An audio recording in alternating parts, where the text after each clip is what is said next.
Hi everyone, it's Booney. If you're new to my channel, please subscribe and give this video a like. You'll get content update on things related to archetypes, personal development, mental health conversations, and geeky interests. So this, I think, is going to be a really short video. I just have been thinking about it because of my profession, and I think it's something to increase awareness and perspective of where you're at in terms of your personal development and stages of change. And so the topic is about personal accountability. And so this could be in terms of making decisions and doing things for yourself to grow, or being accountable for decisions that aren't the best decisions for you. And so I'll use my example as being a coach. I help guide people to grow individually. And sometimes I consult with people within organizations and parents, who have neurodivergent creative kids. The thing that's very interesting is this concept of accountability. So what does it mean and what does it look like? When you're doing something and you want to grow, you want to change, it's the scariest decision to make the decision on your own and to be the only person responsible for everything attached to this decision. But if you're being encouraged or told what to do, the feeling of responsibility suddenly changes, right? So let's say that something happens where you're trying to grow, you're asking people for feedback, and depending on your personality traits, you may be asking for people to tell you what to do instead of making it your own decision to do something. There's this there's this range of being where if you live that way, you're going to constantly be chasing feedback and guidance from other people. So your life is never yours. It's easier that way. It is, because you can always blame other people if it never goes right. But there's this thing that people do too. If other people are telling you what to do, you sometimes also, instead of giving them like the credit for helping you change, you take all the credit. And so this is like the gray area of being a professional helper. My job is to make sure that someone is ready to change and that the decisions that they make is purely on their own. I'll offer exercises to grow individual strengths and skills, but when the time is right to make decisions, that is all on you as my client. Okay, it's the same thing as for raising a child. It's the same for, you know, seeing someone grow to their best capacities. It's a fine line.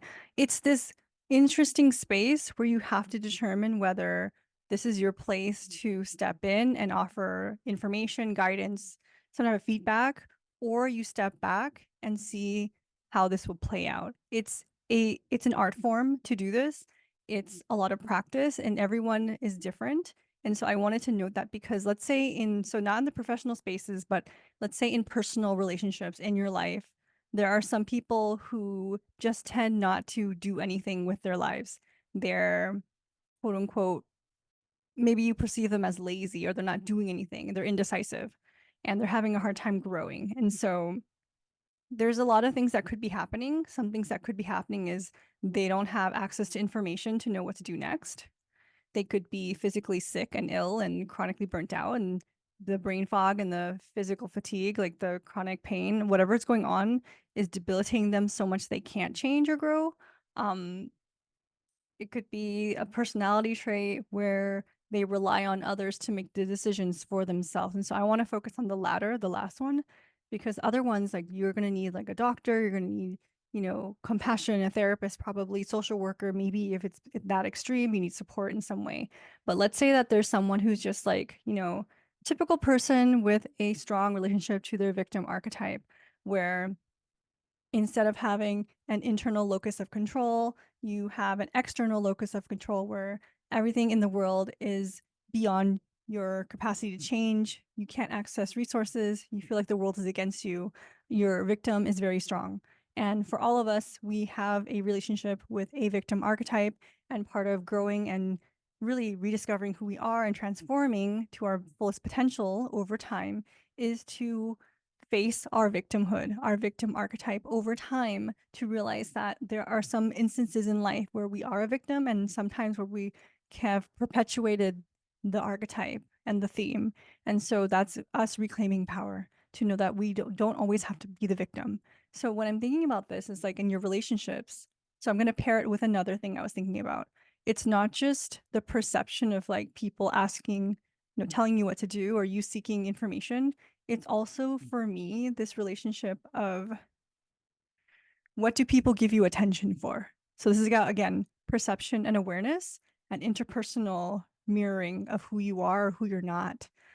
This is really tricky because I was talking about, like, I was streaming on Twitch and I really like talking about Bowen family systems. And so please check out my channel. I'll link it in the description if you ever want to see me live stream, because that's the place where I feel at home to stream to gamers and fellow neurodivergent people.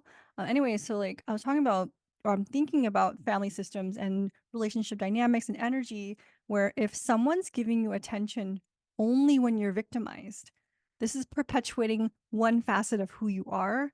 And it's dangerous because when we're children, when we're younger, when we're vulnerable, so all these things that we cannot control, if you're vulnerable and you're ill, or you have less power and authority in a system, right? The family system, friendship group, a power differential exists. And the only time you get attention is to reinforce this victimhood. Then all you have in your perception of identity is I'm only receiving love and attention. I'm only valued when I remain a victim. That sucks, doesn't it? Right? It sucks because you may be stuck in these cycles that repeat over and over again. And here's the thing I think about too, like, well, if so people who don't want to um face their own victim or have compassion for other people who are being victimized, they may unconsciously perpetuate the victimization of others because they wouldn't want to have it to themselves, right? So if you're doing that, I just want you to pause and think about it. And if you feel triggered or frustrated or irritated that I said that, that is your own work to do, because I'm just saying these things as blanket generalizations. If you do not victimize people, then there's nothing to worry about, right? But if you're participating in dynamics and systems that have victimized people, then that's something that you have to be uncomfortable with and deal with yourself. Like, I'm putting it on you, I'm giving it back to you.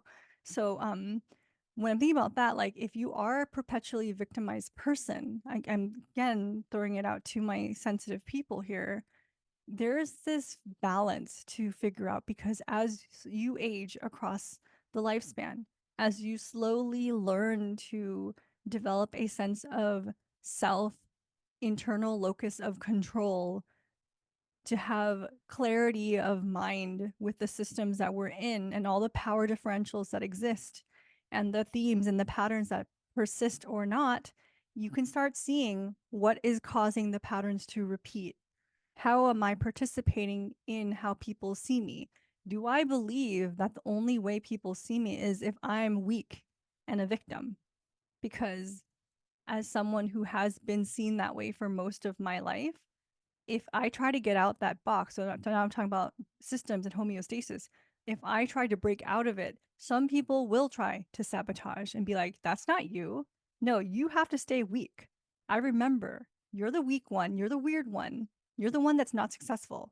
If I ever try to gain traits and expand my identity beyond what people's perceptions are because they need me to be that way, it changes and shifts the world perspective of many people connected to me. And that's where the power to remain firm in who you are must be established. You got to practice. You got to practice being who you are in the spaces that are safer for you with the people that believe you to be more than just the victim. It's a little bit of practice, it's a lot of trial and error, and it's slowly building that resiliency and reminding yourself that you are more than the victimization that you have experienced in your life. You are more than always being sick. You are more than the rejected smart kid that nobody understood. You're so much more than these labels. And at the same time, some people in your life will be so uncomfortable with you expanding beyond the roles that they box you in. So it's a constant game of perception.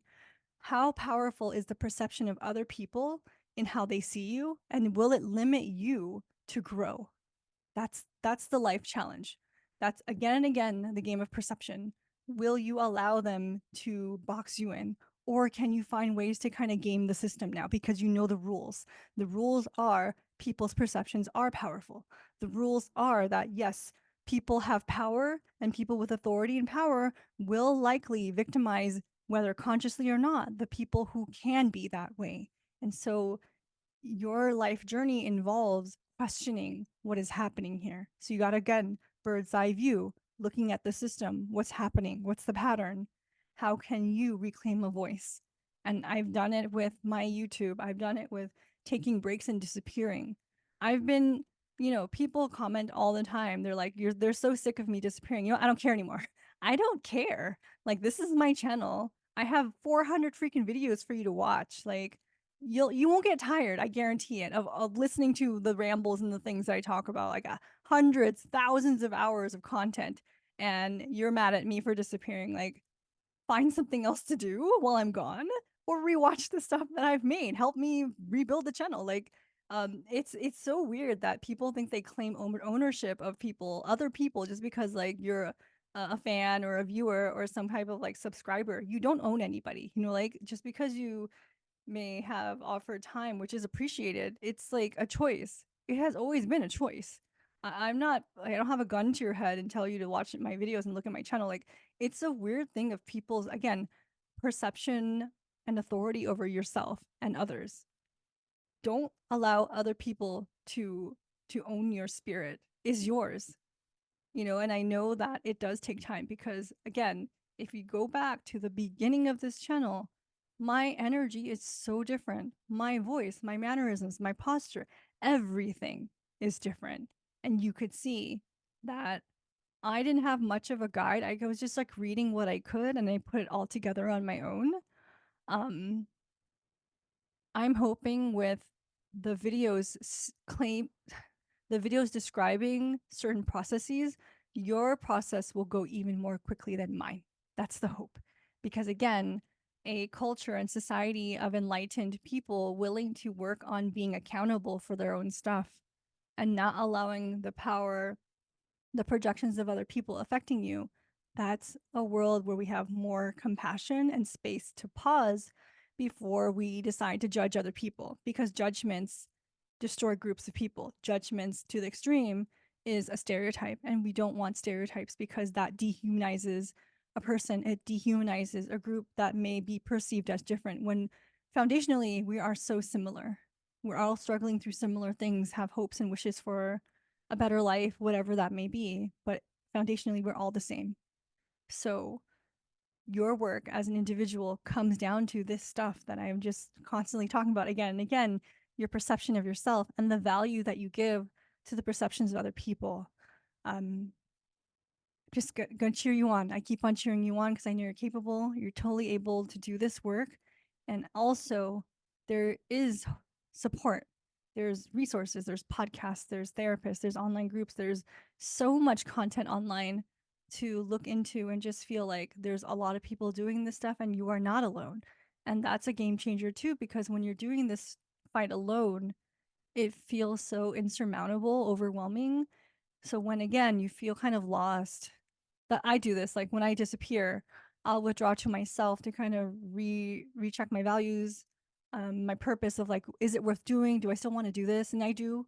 At the same time, what is the things that people say that bother me so much? Why do I give them so much of my power away? Right. And so it's things for you to think about as well. And as life is complicated and a lot of us are hustling or trying to make it day to day, the work is gradual.